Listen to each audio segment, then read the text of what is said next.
powered by Riverside.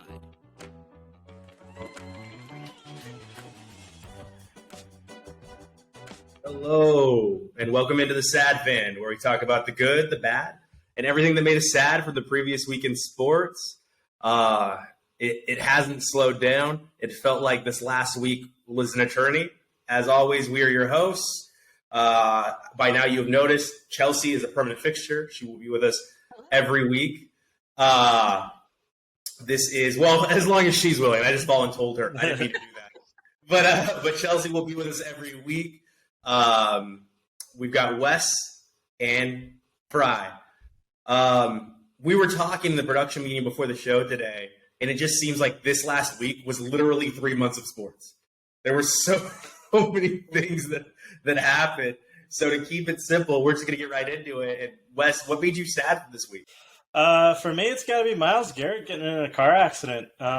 He swerved to avoid an animal, is what he said, and his car rolled over. And anytime you hear about something like that, it's really sad. I'm just really glad that he's okay, and he was discharged from the hospital. Because you never know with that kind of stuff. That happened to Cam Newton a while back too, right? Where he swerved to avoid a car accident and he flipped his truck. Yeah, I mean, it's crazy. It kind of just reminds you that life is kind of precious and it can be taken away in an instant. But luckily he's okay. But rule of thumb, boys and girls, those of us, I know you guys learned how to drive in Oregon, right? Yeah. We're very kind drivers. Yeah, well, in Northern California, animals and bad drivers, right? And snow and rain. And the rule of thumb when you grow up in these areas, I don't know if you guys got taught the same thing, you never swerve. If you hit ice, you try to drive through it. If you see an animal, you try to drive through it. Or if you can brake, you just tap it, because if you brake too hard on ice or water, you hydroplane or you slide. And if you swerve when you see an animal, or you brake when you see an animal, it flips into your windshield, right? Or you swerve and you pull a Myles Garrett. So if we can do a PSA, I'm going to let you guys go. Sorry, I'm talking over you guys. But yeah, drive through it. Just drive through it. Yeah, I mean, this was several years ago, but I was on the freeway and I didn't even see it until the last second. But I think it was a dog on the freeway. This was back in New Mexico, and it was. Yeah, I was going to say, didn't you have one of these? Yeah, it completely fucked up my front end, but and I felt really bad. I pulled over, called the state patrol or whatever, said hey, half a mile back I hit an animal or something like that. But it sucks, but I mean, it's better than swerving and causing a giant pileup. That's how you know that Wes does have a conscience. I know he has this tough exterior here, I don't laugh too much. I'm serious. But no, I'm with you, Wes. Same thing. The only thing I've ever hit was a cat, and I felt I hit a squirrel once too. But the thing that made me feel like absolute crap was I hit a cat, and it was in the mountains, and I was driving home from work one night, and it just shot, like you said, it just shot out in front of me from a house, and I was I know I just hit someone's cat. I know that just happened, and I felt so bad the whole time. So yeah, I feel you, man. I feel you. Chelsea, what made you sad this week? Yes. Jesus. Brett Favre. Just the more you peel away the layers of the story, the worse it gets. I just don't know how anyone of any sort of stature can go to their governor or their state government and say, hey, why don't we send millions of dollars to my child's university? Mm-hmm. I mean, usually there's from the welfare fund. Yeah. Well, I was going to get to that, but I was going to say, just even in general, even if it's from the general budget, right? You can't do that. There's normally a whole, you have to say there aren't adequate facilities. We need some help with this. Here's some, Title IX funding since it's a women's team. We got to make the sports facilities comparable between women's sports and men's sports. Then you'd have an argument for it, right? Mm-hmm. But to just go and stick your filthy little paws into the welfare fund for the poorest state in the damn country is. And that's not even what he was doing, Chelsea. He's guised it as to make sports. He's doing it for his kids. He was doing it for his Yeah. No, I'm saying that like it would be one thing if this is how he was like trying to frame it, but no, he just said, you know what, I want my daughter to have the best volleyball thing. Yeah, I don't know, in college sports. It sounds like it was a pretty expensive project that he wanted to get done, and I mean, he did get the money for it. But the worst thing is he then went back after already being told, like, knowing where this money was coming from, and said, hey, while we're at it, can we also get a nice new football like stadium or practice facilities or whatever the hell it was? And it's just like for Southern Miss, right? Yeah, it's just like you look at every single statistic. I mean, you know, I'm not in a great state right now, and you know, it's kind of the general refrain is at least we're not Mississippi. Yeah, I mean that's probably why Mississippi is one of the poorest or the poorest state in the country because of bullshit like this. And also, he's Brett frickin' Favre. Like he has like tens of millions of dollars that he can donate to the university himself. Like stop being a fucking cheap ass. Yeah. You have like all the money from your like advertisements and stuff like that. Screw you. What about Copperfit? Anyway, but Southern Miss is not a new university. It's not a new school. I bet their trust is worth well over $200 million. I bet they're because like trust for schools like Cal and Stanford and Harvard is over $1 billion. Okay, so like I don't need to get into how college is capitalism at its finest and how they're just stealing money from their students at this point, but yeah, they're just stealing from us. And most of us that go to school know, like, you're stealing. And I know this is an exchange of goods, but I definitely shouldn't be paying $10,000 for this weaving class. but my favorite part is when they call me as a grown-up now, like as an adult, and they're like, oh, hey, would you like to give us some more money? And I'm like, oh, honey, you're a freshman doing this for either credit or money, aren't you? Like, no, I'm not. No, take my number off the list. I typically answer those calls because, like, I don't know where it's coming from. And they're like, hi, I'm blah, blah from the University of Washington. I'm not interested. Bye. Like, I've spent a couple of times, like, actually telling them, like, what real economics looks like outside of school and what actually happens. I don't have the time for that. Very sad freshmen get off the phone with me. So, fun fact. So, you guys know Grand Canyon University is one of the wealthiest universities like that exists, right? And they used to be like considered like it was them and University of Phoenix as like the online schools that everybody went to. And you know how they legitimized themselves? They invested a ton of money in basketball to have like a top like basketball team. And now they like almost make the NCAA tournament all the time because they invested so much money into coaching and everything. And now they're considered. And now I've been reading because I'm an alumni of University of Phoenix, and I get all these newsletters that University of Phoenix is trying to do the same thing. So, like, because they had to go through the lawsuit a couple years ago, and then they had to redo their accreditation, which thank God they did because my degree's accredited. But now they're trying to get even more legitimate, and apparently they're trying to go the route of Grand Canyon because they're out of the same state. They're both out of Arizona.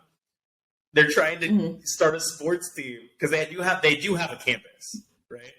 And I was just like... Right, because Thunderbird School of Management is actually regularly ranked one of the top MBA programs in the country, if not actually in the world. It's kind of weird that, you know, came out of this, like, for-profit, not to be mean or anything like that, but, like, you know, they were kind of like the DeVry, ITT, like, diploma mills, and then they sort of, like, legitimized themselves through their MBA program, and then have other programs that become accredited, but still...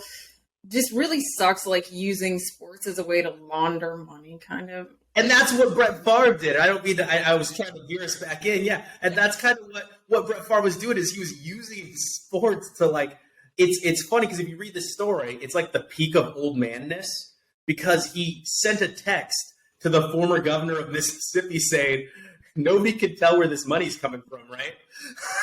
Like, what are you doing? First off, if you have to send that text, you're probably doing something wrong. Wes, if you ever sent that text, you'd be like, I'm doing something wrong. I'd be like, no, I'm doing everything right. It's by the book.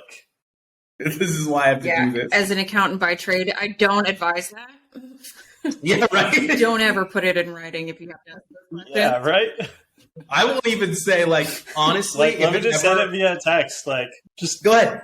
Like WhatsApp or whatever. I mean, like, there's so many other platforms to like message someone on, where it's a lot more secure. But just like, no. I'm with Chelsea. You don't ever say it anywhere because, like, they could subpoena. Look how quickly. Like, I don't want to go down the road. We've already done a show about this, but look at how quickly Facebook gave the state of Ohio records for women that went and got abortions in, like, other states. Right? So, I've had conversations before that I kind of felt like this is a weird conversation, and I just stopped. When I see it go down that road, I stop messaging or I stop texting. I'll just, like, let it die. And then when I see the person, like, in person, I'll be like, hey, I'm not putting that on wax. Just so you know, like, I'm not putting that where someone can see that. No way. Not even Signal, not like those walkie-talkie apps. None of it. It is all on a storage drive somewhere. Yeah, and do it. And I'm not even talking about something that's doing? time. This dude was stealing, like Chelsea said, millions of dollars from largely minorities. Yep, absolutely. And especially with the Jackson water crisis that's hitting right at the same time this news has come out. Mm-hmm. I mean, it just looks even worse. I mean, they've obviously been dealing with this for so long, and it's like, I mean, that money was not destined for, fixing up their water system, but still, like, it doesn't help these people buy drinking water. This money was taken away. They only distributed, 8% of their total funds anyways, and then just kept this pool of cash on the side that apparently people were grabbing from. It's gross. Yeah, it's not... and it makes you think, like, what were they going to do with the money that was previously allocated? I hate to do this again, but previously allocated towards things like Planned Parenthood that's given to them by the federal government for the purpose of folks that don't have insurance for Planned Parenthood when they're trying to shut down abortion. So there's probably still money in those funds that was given to that state previous, right? Because I think there was only like one clinic in all of Mississippi as it is, if I'm not mistaken. Mm-hmm. Yep. So what were they now? Go ahead, Wes.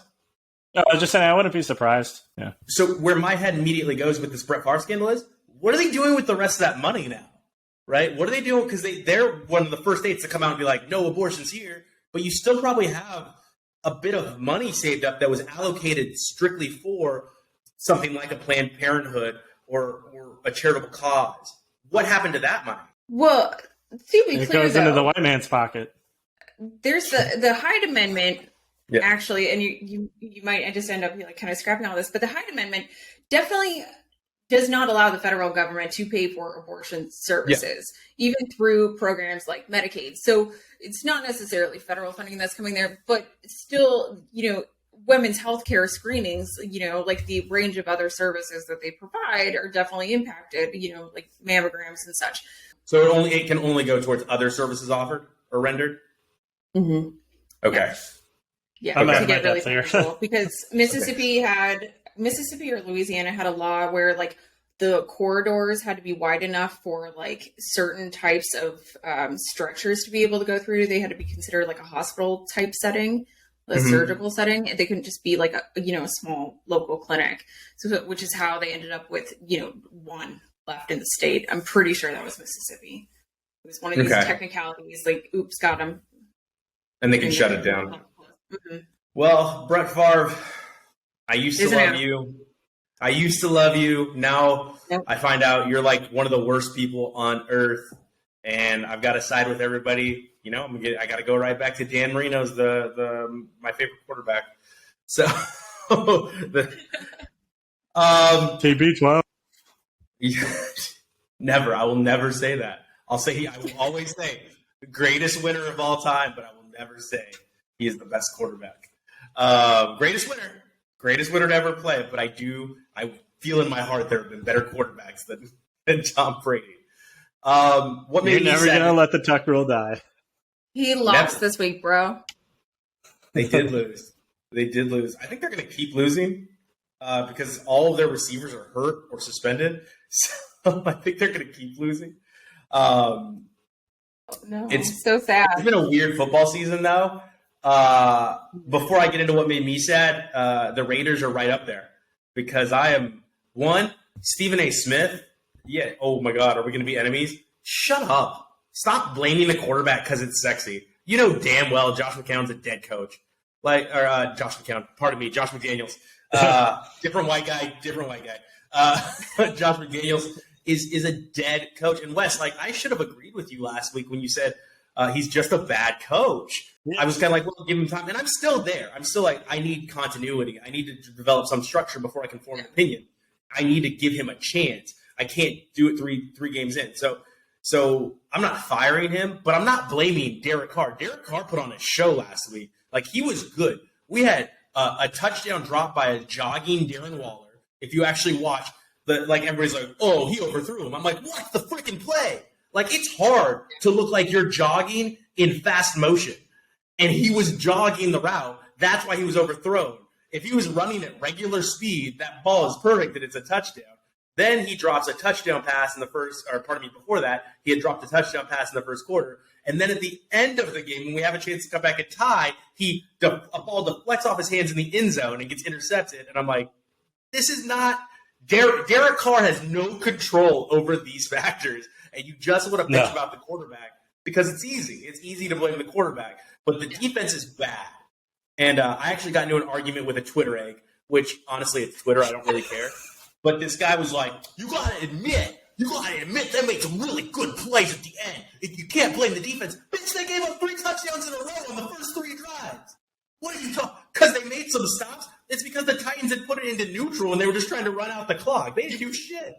They made an interception. No, Ryan Tannehill actually threw an interception. The defense didn't cause shit. That was a terrible throw by Ryan. The defense, outside of Max Crosby, is absolutely it's tough to watch in Las Vegas. It is just it's crushing myself. Yeah, but sorry. Anyway, I gotta say, you have to give a coach at least 2 years for NFL and for college. I say 3 years, but I still stand by the fact that he's a garbage coach. He's just bad. The play, and I'm just sitting here. I'm like, just look at the play calling. We ran a reverse pass, and I was excited because the play calling is so boring. I was like, holy shit, we did something that wasn't a little slant out or out and up. It's amazing. We did something not out of the generic coach's playbook, right? It was amazing. And I got excited. I was like, holy shit, it was for 10 yards, but it was different. It was exciting. And that's what I thought a coach like McDaniels could bring. He's young. He appears to have a mind for offense when he's in New England, but I don't know anymore because he's so bland and so boring. And my first excuse was perhaps he's protecting the offensive line, right? But we've got some really fast football players at wide receiver. And I'm just like, we can get pretty creative, right? We could do rub routes. We could do things they used to do with Wes Welker, Danny Amendola. We've got a tight end that's more athletic than Gronkowski. I think Gronkowski's the best tight end ever, but I don't think people would argue with me in saying that Darren Waller's probably more athletic than Rob Gronkowski is.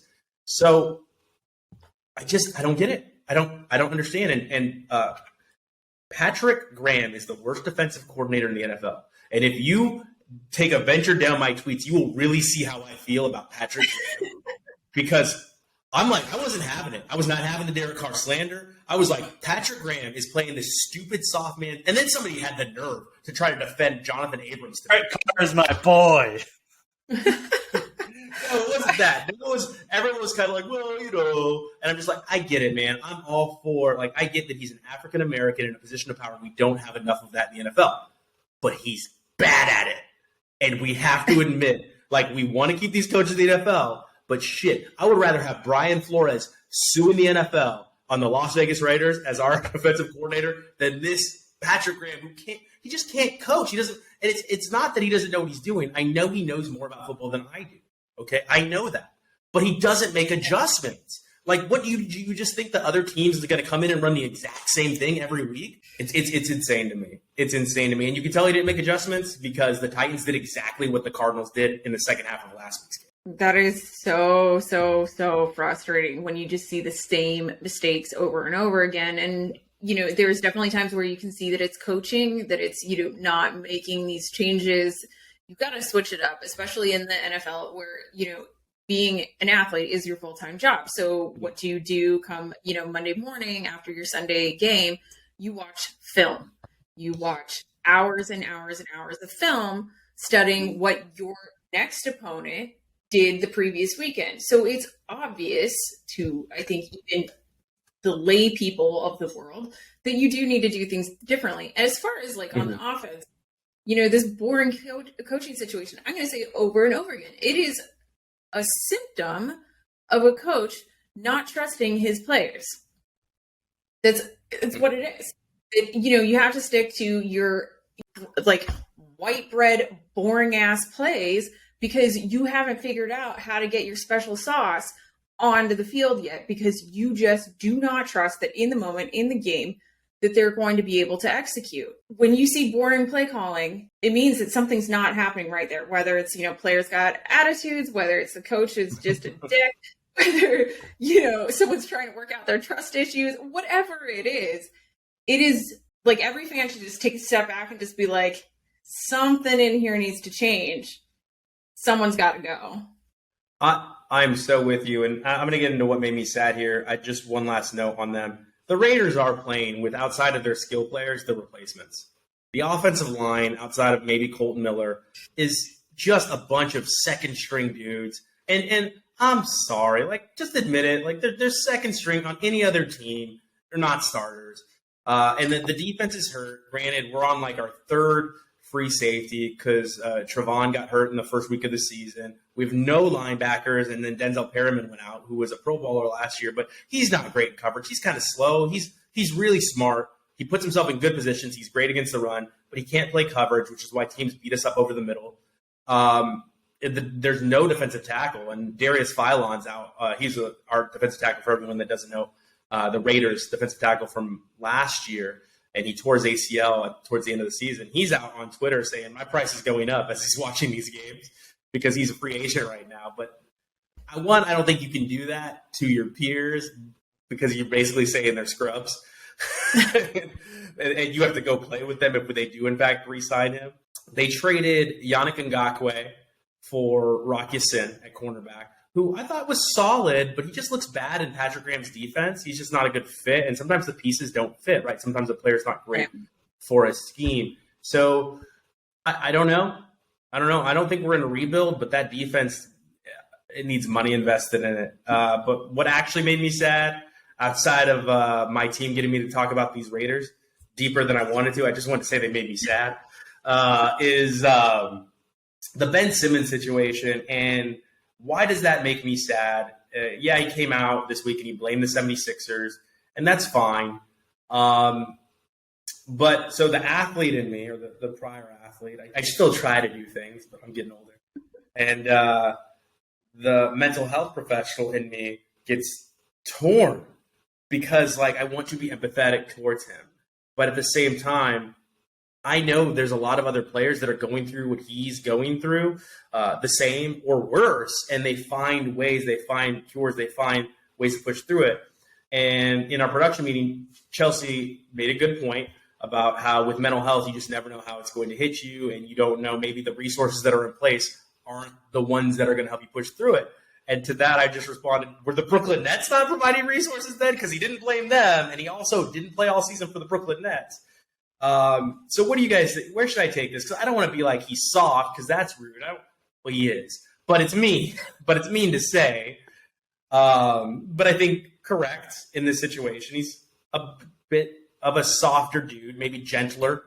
But I also think he just doesn't want to play, and he expects to get paid. I think his contract's worth $90 million.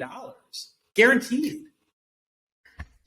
Yeah, I mean, like we were saying earlier, this is like one of these really hard topics to like even broach, because maybe it is like he feels like he cannot play right now for whatever reason.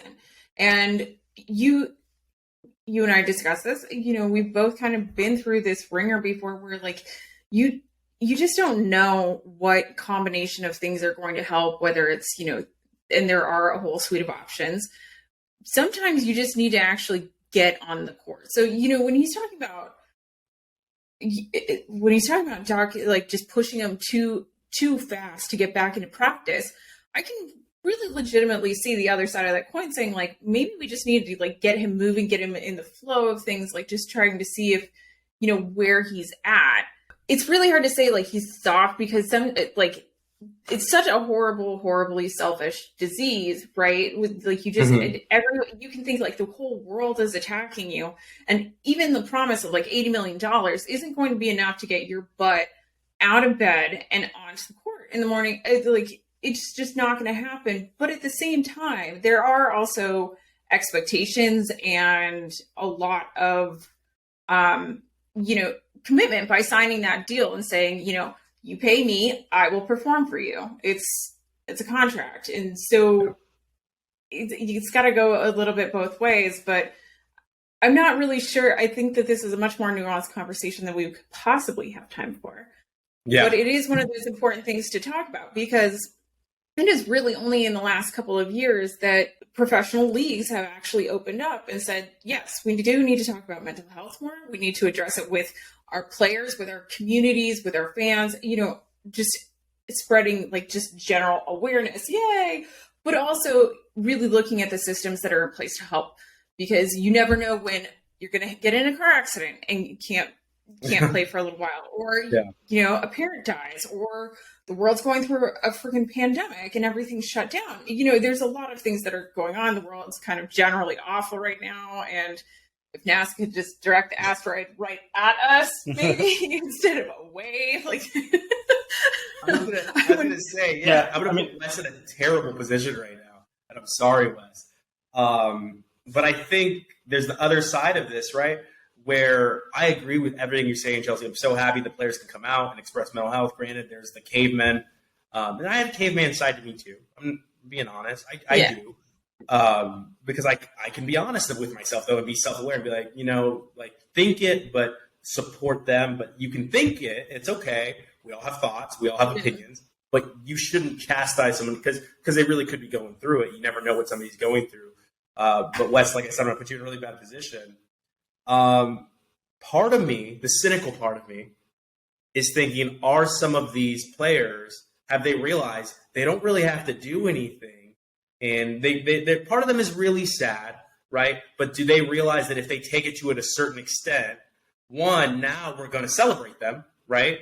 And I'm not talking about Simone. I really do think she got the yips. I believe her, right? Because she tried. That's my difference with her. She tried. I watched it. I watched her go through it. I could see it because I know that shaky, I'm going to mess up feeling because I've had it on the football field. I've had it. I'm like, oh my God, I'm going to let everyone down that believes in me if I don't. So, and she tried. I haven't seen Ben Simmons try. And is there a cynical part of you that maybe thinks some people are taking advantage of the world's empathy at this point? I wouldn't say so because for as much as like people might like, I mean, as much as like people might be like, oh, like sympathize with you, there's always like a lot of people on the other side. Like when Simone Biles did it, like I felt like it was almost 50-50. Like there was a lot of people that attacked her, and it was like really disgusting. And I think especially like from peers and stuff like that, like especially like gymnastics is one thing. Because I feel like there's like a lot more there's like more women involved in gymnastics, and I feel like women are like a little bit more empathetic than men. But like in sports like basketball and football, like if you come out with like, oh, I'm having mental health issues, like you're like a lot of people are going to ostracize you. And so I think like I believe him, like I'm not going to doubt his claims of mental health. And, it's like, it's good that it's been getting more attention recently, especially with like retired players, like with NFL and stuff like that. Cause I feel like so many like former NFL players like struggle with mental health due to like CTE and just like having so many like, CTE is very concussions and that's stuff. different. But it does it leads to mental health issues. But at the same time, I mean, like a lot of people struggle with mental health issues at different levels. Like it may not be like crippling depression, but a lot of people do struggle with self-doubt. Like, can they do this?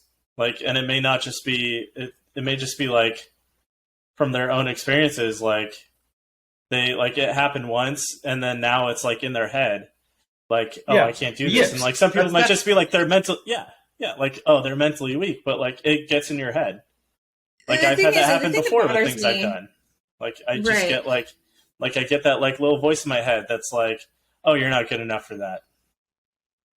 Right. And the thing that really kind of bothers me about this conversation is that we're talking about professional athletes. They had the mental strength and fortitude to get themselves to this level. And what happens when you're at this level is you have national and international attention just broadcasted on you, shining light on everything about you, good and bad. And you get the haters on Twitter, you know, the little eggs who got to have their say.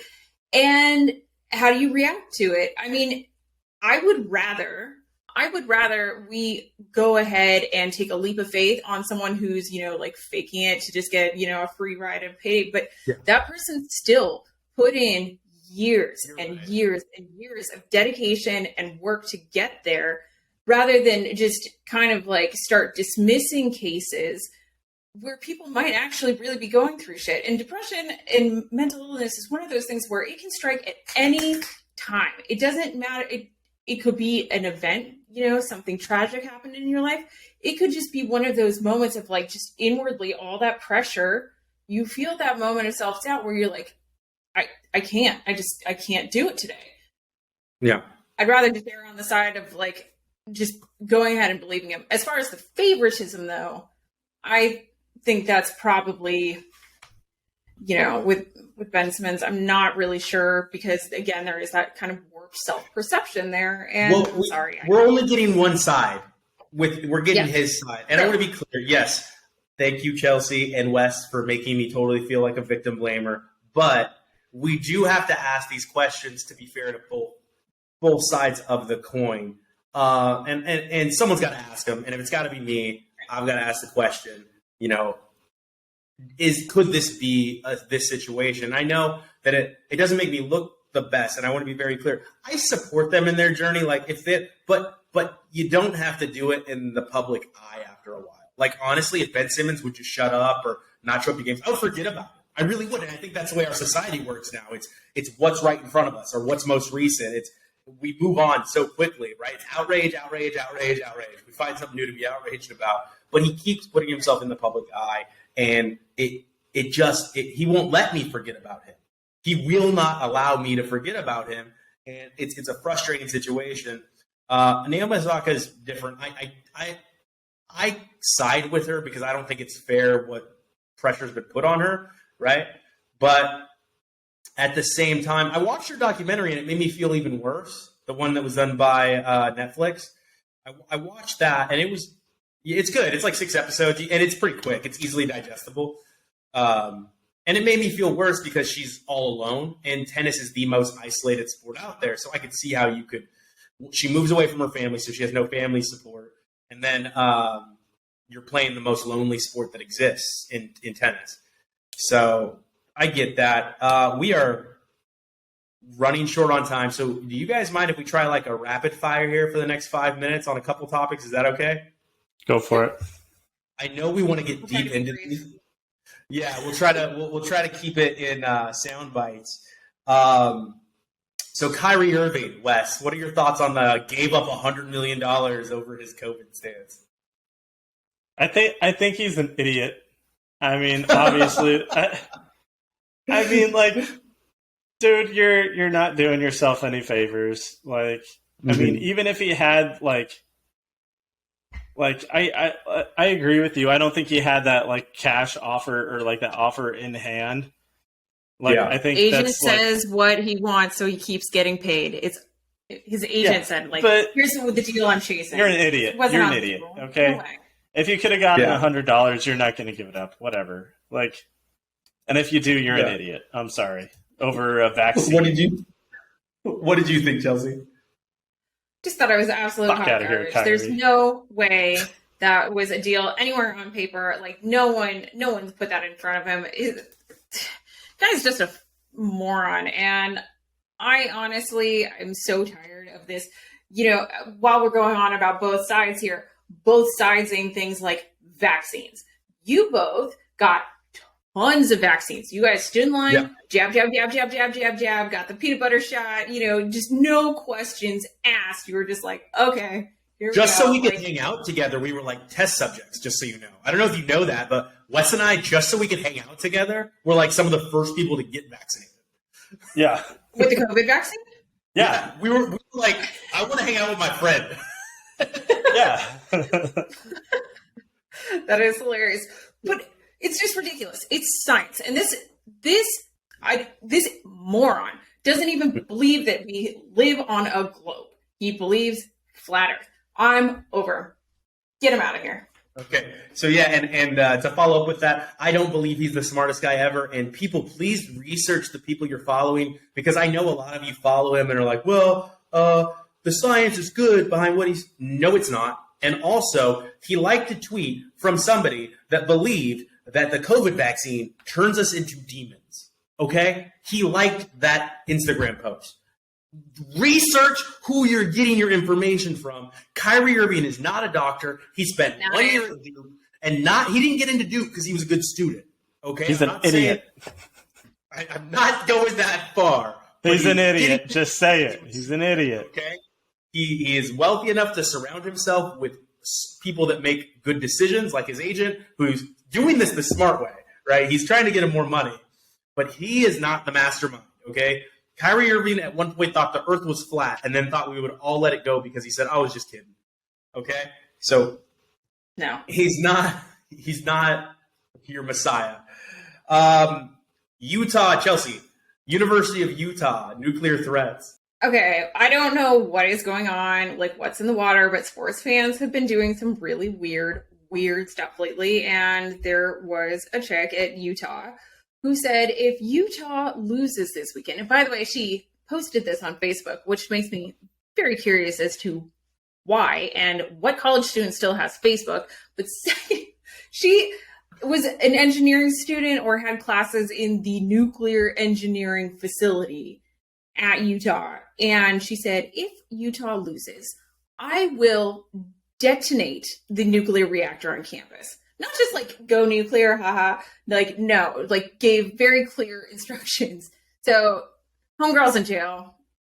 Just don't ruin your life for chances. I mean, like, chances are she was just like kidding or whatever, like a joke with her friends, haha. But the thing is, like, you don't post something that like with that much gravity on Facebook, like, or anywhere in writing. Yeah, again. And don't be. You're an engineering student. Don't be stupid. I feel like post-COVID, fans have just lost their mind. Fans have literally just lost their mind post-COVID. We forgot how to behave. People in general just no sense of right and wrong. It's just ridiculous. I don't even know what would make you think to post that. Maybe, I don't know, maybe it's just that the kids these days are just too young to remember like 9/11 and knowing that you just don't say bomb. You don't say bomb on a plane, that kind of thing. They're happy with the send button. They're just nuke. Let me just get them clicks, them likes. Yeah. Wes. Who cares what the police think? Wes. Fan accommodations at the World Cup. They suck. I mean, I think we all know my stance on the World Cup. Yeah, Qatar sucks. Will you be getting a piece of white bread with cheese? Yeah, the Qatar sucks because I'm going to be in Bahrain next week. I'm not thinking I don't think they listen to us, but like, I don't. They don't. They don't. No, just Riverside is probably blocked. Same as Spotify. But yeah, I mean, like, I think this whole World Cup is garbage, and this is just a fallout from the Sepp Blatter regime. The Sepp Blatter situation. Yeah, his bribes and stuff like that. So, I mean, I really don't care. I don't know if I'll watch much of it. I'll be watching football. You don't think sitting in like 100-degree heat in a FEMA tent for weeks isn't your idea of fun? I mean, like, how? It's gonna be great. It's gonna be great. It's gonna be the best World Cup of all time. Best World Cup. My favorite tweet from this was someone tweeted out, World Cup Qatar is really about to be Firefest. The magnificent men in blazers, by the way. Like, yeah, the Firefest 2.0, man. Like, it's bad. So, yeah, just expecting pictures of the white bread with the single piece of, like, Kraft cheese and a piece of lettuce. Well, as we wind down, we're sorry. Those are some topics we really wanted to get into for everyone. We just ran short on time because there was there were some heavier topics in sports this week. We promised to keep it light. You know what? Next week I will make I will make it my mission to only post lighter things into our production meetings, so we can talk more about the Cougars cougaring. Wes, is that what you wanted to talk about? Yeah. Well, one more thing from the World Cup, real quick. Yeah. I like how FIFA gave us the World Cup like 4 years later, just so we would shut up about like the bribery from Qatar. They're like, okay, fine, have the World Cup, just shut up about it, don't mention it. We get bribed, you get bribed. Yeah. So, fun things. Albert Pujos got to 700, right, with no steroids. So, yes, natty that we know of. No steroids that we know of. And sure. Aaron Judge is at 60, trying to get to 62 without steroids that we know of. That's crazy. Good for him. It's good for both of us. I'm super happy about it. We don't have to talk too much about a team going full John Madden in the 98-0. Wow, Wes really got mad about the 98-0 game immediately with the huff, as I even mentioned it. So dumb. Shouldn't have happened. Lots of eye rolls from my college football fans, but I felt like it was a fun thing that happened in sports. Outside that, any last words from you guys? Go Ducks. Go Ducks. My heart just breaks for those Warner kids. They should have just stayed in the Pop Warner League. Yeah. Their coach said they played with fight. Okay. The Bishop Sycamore of college football. They showed up and got paid. Yeah, for me, I just want to thank everybody for listening. Bottom line, Brett Favre's a terrible person. We need to support our athletes that may be going through it mentally. And the World Cup is going to be bad, and Kyrie Irving's an idiot. I think we can end it there. You could reach us all at the Sad Fan Pod on Twitter. You can reach me at the Sad Fan 12.